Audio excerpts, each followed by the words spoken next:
చేశారు. మరి కబ్జాల పునాదిపై సజ్జల సామ్రాజ్యం 63 ఎకరాల ప్రభుత్వ భూమి ఆక్రమణ, రిజర్వ్ ఫారెస్ట్ రెవెన్యూ భూములు తేల్చిన యంత్రాంగం ప్రభుత్వానికి నివేదిక. ఆంధ్రజ్యోతి చెప్పింది అక్షర సత్యం అంటే అవి రిజర్వ్ ఫారెస్ట్ భూముల రెవెన్యూ భూముల అని చూడలేదు. ప్రభుత్వ భూములు కబ్జా చేసేసి కడపలోని సజ్జల ఎస్టేట్లు దర్జా కలిపేసుకున్నారు.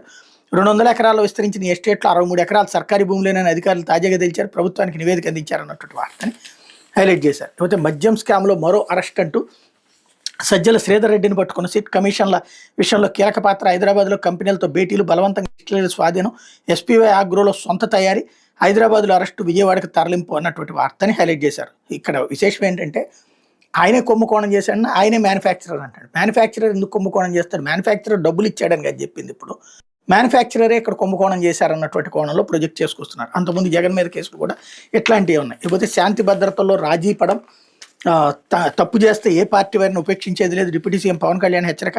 పిఠాపురం నియోజకవర్గంలో సుడిగాలి పర్యటన, పలు అభివృద్ధి పనులు శంకుస్థాపన, 10 నెలల్లో 100 కోట్లతో పనులు చేపట్టామని ఆల్రెడీ. పిఠాపురంలో 100 పడకల ఆసుపత్రికి శంకుస్థాపన చేసిన డిప్యూటీ సీఎం పవన్, పక్కన టీడీపీ నేత వర్మ, జనసేన నేతలు అన్నటువంటి వార్తని హైలైట్ చేశారు. వర్మ కూడా నిన్న అటెండ్ అయ్యాడు. ముందైతే అటెండ్ కాలేదన్నారు, ఆ తర్వాత అటెండ్ అయినట్టున్నారు.